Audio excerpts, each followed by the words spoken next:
What if everything we thought we knew about the world government's power, the Gorosei, the Marines, even the ancient weapons, was just a distraction? What if the real answer has been sitting in Chapter 1 the whole time, hiding in plain sight behind a single character who Oda barely lets us see?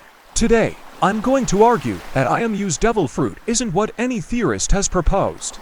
And once you see what it actually is, you will never read One Piece the same way again. Let's go. Before we get to the theory, let's lay out every confirmed piece of information we have about Imu'S. Number 1. Imu'S sits on the empty throne on the seat that is supposed to remain empty, as a symbol of no single ruler. That tells us Imu'S has been operating in total secrecy for centuries, if not longer. Number 2. In Chapter 1084, we saw Imu'S transform. Not a sword technique. Not hockey. A physical transformation into something monstrous, a giant, shadowy, with enormous jaws. That is almost certainly a Zoan awakening, or something very close to it. Number 3. In Chapter 1060, Imu'S obliterated the entire island of Lulacia with what appeared to be a massive rainfall of destructive energy from the sky. No weapon was shown. No ship. Just erasure. Number 4.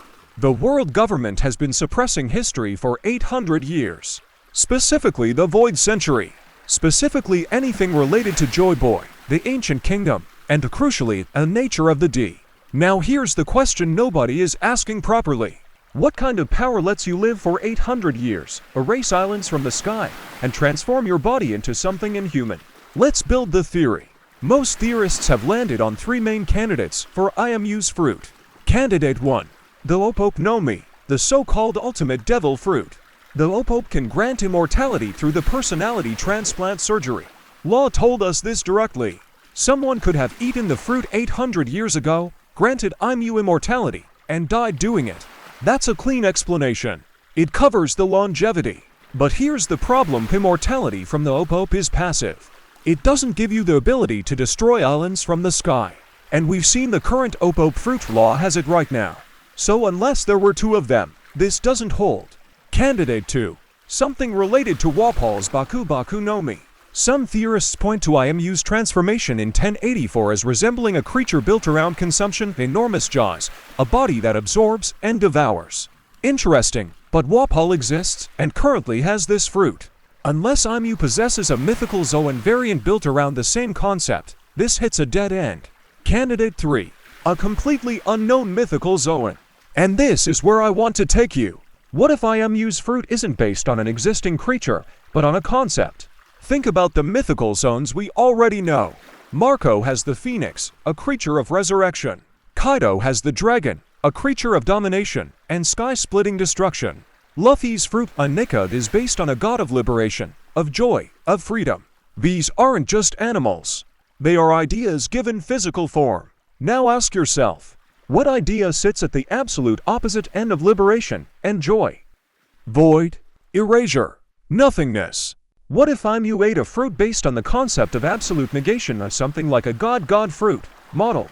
The void, a mythical Zoan that embodies the erasure of existence itself. Here is why this works on every level. In Japanese philosophy and Buddhist tradition, there is a concept called Mu'Tritan, which literally means nothingness, emptiness, the void. Imu'S own name is built around that character. That is not a coincidence. Oda does not name the most powerful villain in his story after a philosophical concept and then hand them a random fruit that has nothing to do with it. Imu'S. Mu. The void. A fruit that represents the total negation of reality. This explains the island destruction. Not a weapon fired from outside, Imu'S becomes the weapon. In awakened form, the fruit projects absolute negation across a geographic range.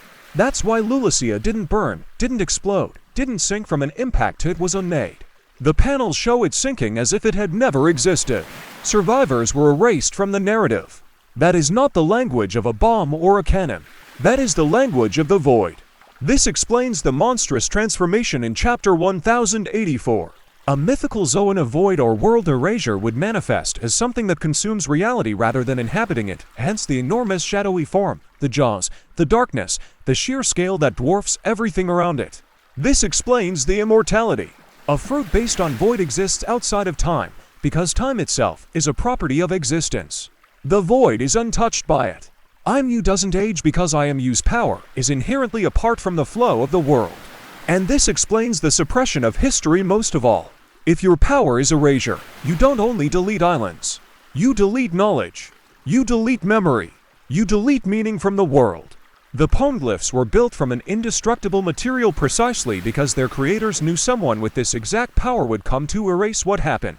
They were building something the void couldn't swallow. Now let's stress test this and build the evidence. Joy Boy and the D, the initial D, is described in the story as the natural enemy of the gods. The celestial dragons call themselves gods, Henryubito, the heavenly dragons. But Imu sits above even them.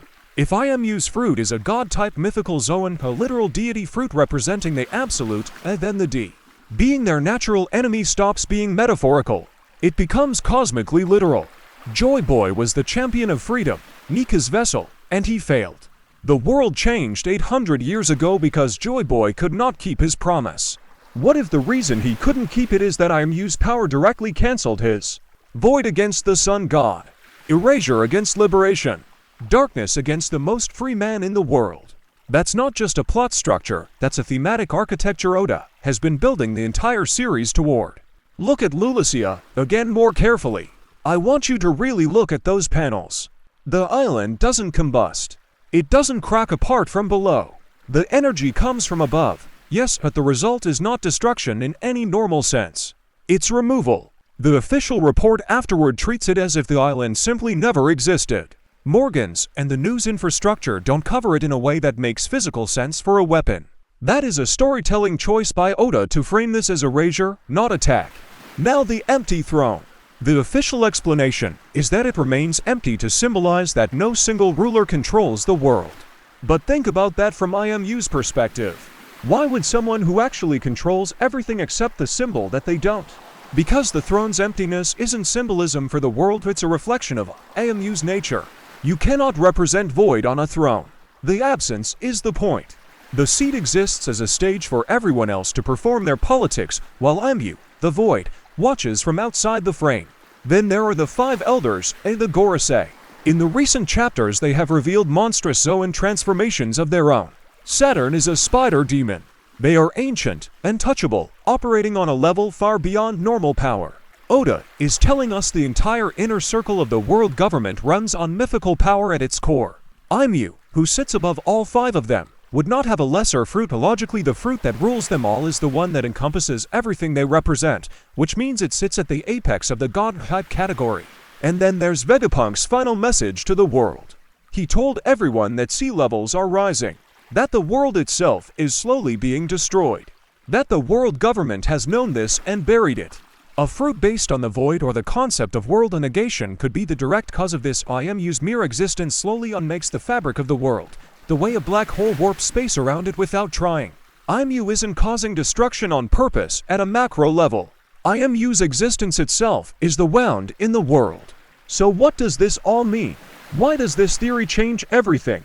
If Imu's fruit is a void-based mythical zoan, a model, void, call it what you want, then the final confrontation of One Piece isn't just Luffy versus a powerful villain.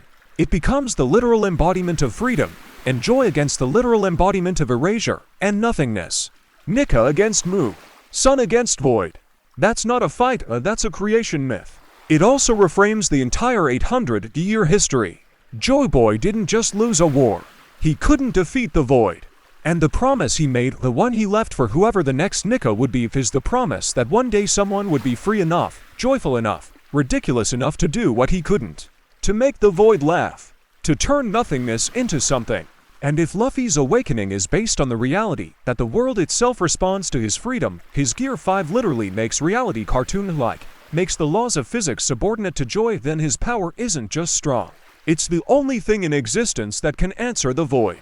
You can't fight nothingness with force. You have to fill it with something. With joy. With the will to keep going. With the D. Oda named him Imu. One character. The void. And he gave us Joy and Boy, the human incarnation of everything the void can't erase. That's not coincidence. That's the whole story. And that is why Imu's True Devil Fruit changes everything. Subscribe right now and join our Telegram community. Get the latest anime news, new theories, leaks, and the hottest discussions before anyone else. Link in the description.